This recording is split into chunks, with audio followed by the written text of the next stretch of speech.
வணக்கம் நேயர்களே, ஸ்ரீ குபேரன் டிவி நேயர்கள் லட்சுமணன் அன்பு வணக்கங்கள். இப்போ நம்ம பார்க்க போகிறது வார ராசி பலன் 1ஆம் தேதியிலேருந்து 7ஆம் தேதி வரை எப்படி இருக்க போகுதுன்னு. ஸோ எப்படி இருக்கும் நடிட்டு பார்க்கலாம். ஸோ எப்போதுமே சொல்கிறது தான், ஸோ மகர ராசிக்கு பார்ப்பதை விட லக்னத்திற்கு பார்ப்பது ரொம்ப ரொம்ப நல்லது. ஸோ உங்களது லக்னம் என்னென்னு தெரிஞ்சுக்கிட்டு அந்த லக்னத்துக்கான ராசி பலன். இப்போது உதாரணத்துக்கு சொல்லப்போனால் மகர லக்னம் விருச்சிக ராசின்னு வச்சுக்கிட்டிங்கன்னா, விருச்சிக ராசிக்கு பார்த்தீங்கன்னா 40-45% தான் பர்ஃபெக்டாக இருக்கும். அதே வந்து மகர லக்னத்துக்கு வந்து மகர ராசிக்கான பலன்களை நீங்கள் பார்க்கும்போது ரொம்ப பர்ஃபெக்டாக உட்காரும். அதுவும் தசா புத்தி அந்தரங்கள்லாம் நீங்கள் கொஞ்சம் உங்களுக்கு நோட் பண்ணி வச்சுக்கிட்டு அதையும் இதையும் சிங்க் பண்ணி பார்க்கும்போது ஒரு பர்ஃபெக்டாக ஒரு 90-95% பர்ஃபெக்டாக நடக்குங்க. ஸோ நீங்கள் கொஞ்சம் அலர்ட்டாக இருந்துக்கலாம். நல்ல அதுதான் உண்மையான விஷயம். ஸோ இந்த வீடியோட எண்டில் டிப் ஆஃப் த வீக் இருக்குது, மறக்காமல் பாருங்கள். துலாம் ராசி. ஸோ துலாம் ராசிக்கு வந்து எப்படி இருக்கும் அப்படின்னு பார்க்கும்போது, உங்களது ராசி அதிபதி சுக்கிரன் வந்து 8ல் இருக்கிறது வந்து இன்றைக்கி துலாம் ராசிக்கும் சரி, மேஷ ராசிக்கும் சரி, ரிஷபராசிக்கும் சரி, செல்ஃப் ஆப்புங்கிறது அவங்களுக்கே வச்சுப்பாங்க. ஸோ அந்த மாதிரி செல்ஃப் ஆப் வச்சுக்கிறதுக்கான வாய்ப்புகள் கொஞ்சம் கவனமாக இருக்கும். அதுமாதிரி 8லே வந்து சுக்கிரன் உங்களுக்கு வந்து ஆட்சியோடு இருக்கும்போது தேவையில்லாத பெண்கள் சார்ந்த விஷயங்கள் ரொம்ப கவனமாக இருக்கும். நீங்களே பெண்ணாக இருந்தீங்கன்னா நீங்கள் போகிற இடத்துல வந்து கொஞ்சம் அலர்ட்டாக இருக்க வேண்டியது ரொம்ப அவசியங்க. ஸோ ஏன்னா வந்து அந்த 8ல் இருக்கும்போது இந்த மாதிரி விஷயங்களை ஏற்பட்டு அதனால் ஒரு அவமானங்கள் வருவதற்கான வாய்ப்புகளும் கொஞ்சம் கவனமாக இருக்கணும். 2ஆம் அதிபதி செவ்வாய் 9ல் இருக்கிறது வந்து பார்த்திங்கன்னா அப்பா சார்ந்த உறவுகள் அதில் எல்லாமே ரொம்ப சிறப்பாக இருக்கும். ஸோ கணவன் மனைவி உறவுகளும் நல்ல ஒரு ஏற்றங்கள், நல்ல சந்தோஷங்கள், குதூகலங்கள்லாம் இருப்பதற்கான வாய்ப்பும் ரொம்ப நல்லாயிருக்கு. உங்களுக்கு ராசியிலேயே வந்து சந்திரன் இருக்கும்போது அடிக்கடி வந்து ஒரு மூட் ஆஃப் ஆகி ஓரமாக உட்காரதுக்கான வாய்ப்பாக இருக்குது. ஸோ இந்த டைமில் வந்து விநாயகர் வழிபாடு பண்ணிங்கன்னா அந்த ஒரு ஸ்ட்ரெஸ்ஸோ ஒரு டென்ஷனோ வந்து விடுபடுவதற்கான வாய்ப்புலாம் ரொம்ப நல்லாயிருக்கு. 3ஆம் அதிபதி மற்றும் 6ஆம் அதிபதி குரு வந்து 7ல் இருக்கும்போது கொஞ்சம் அலைச்சல்கள் இருக்கும், சிறுதூர பிரயாணங்கள் இருக்கும். ஸோ பிரயாணங்கள் நல்ல லாபங்கள் இருக்கும்.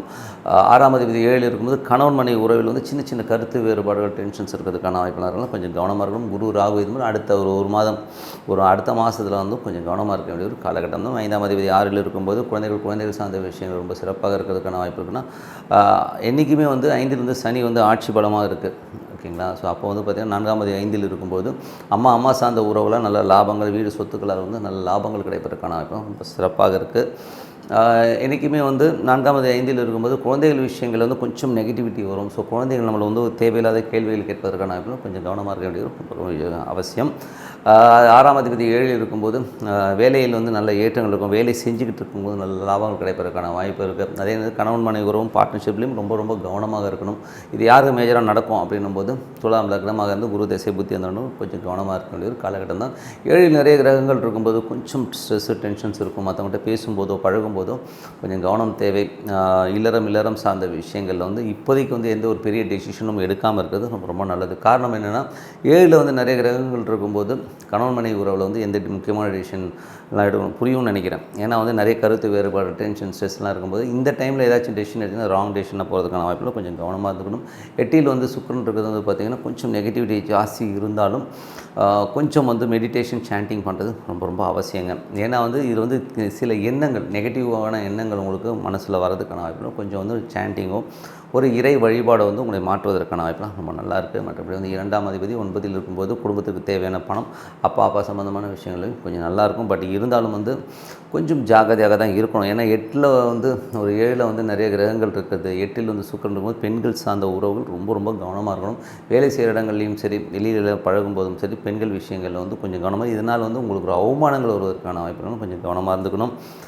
அதுக்கப்புறம் பார்க்கும்போது 10ஆம் அதிபதி நல்ல ஒரு ஏற்றத்தையும் நல்ல தொழில் மாற்றத்தையும் தரும்.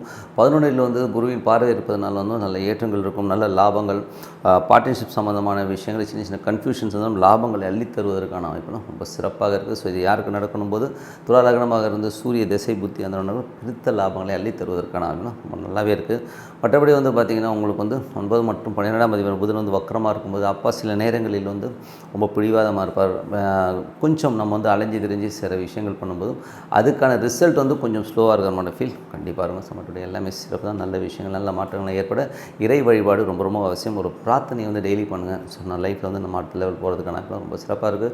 நல்ல விஷயங்கள், நல்ல மாற்றங்கள்லாம் வரணும். இறைவனை வழிபாடுங்கள், நல்ல விஷயங்கள்லாம் வரணும்னு சொல்லி இறைவனை வேண்டிக்கிட்டு உங்களிடம் விடைபெறுவது மட்டும் இல்லாமல் இன்னும் பல வெற்றிகள் உங்களாமே இன்னும் பிரார்த்தனை ரொம்ப அவசியம்.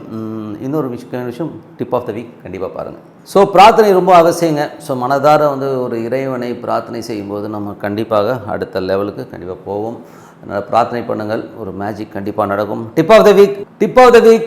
ஸோ கர்ணநாதன்கிற ஒரு டாப்பிக்கை வச்சு தான் இப்போ பேச போகிறோம். ஸோ ஒரு ஜாதகத்தில் கர்ணநாதன் எவ்வளோ வலுவாக இருக்கணும் அப்படிங்கிறது தான் விஷயமே. ஏன்னா வந்து எந்த ஜாதகமாக இருக்கட்டுங்க, ஸோ அந்த ஜாதகத்தில் வந்து கர்ணநாதனுங்கிற ஒரு விஷயம் கண்டிப்பாக இருக்கும். ஸோ அது வந்து லைஃப் டைம் ஃபுல்லாகவே வந்து நம்ம கூடவே வந்து நம்ம ஹெல்ப் பண்ணும். ஸோ அந்த மாதிரி கர்ணநாதன் என்னென்னு உங்கள் ஜாதகத்தில் பாருங்கள்.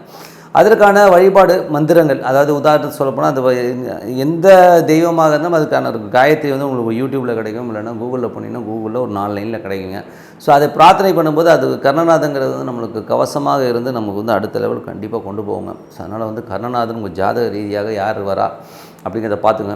டெய்லி வந்து அதை வழிபாடு பண்ணுங்கள். முக்கியமான ஒரு கையெழுத்தோ முக்கியமான இடத்துக்கு போயிட்டு ஒரு முக்கியமான செயல்களில் ஈடுபடும்போது கர்ணநாதை மனதார பிரார்த்தனை பண்ணிட்டு பண்ணும்போது அடுத்து வந்து நம்மளை வந்து ஒரு காக்கும் கவசமாக கண்டிப்பாக இருக்குங்க.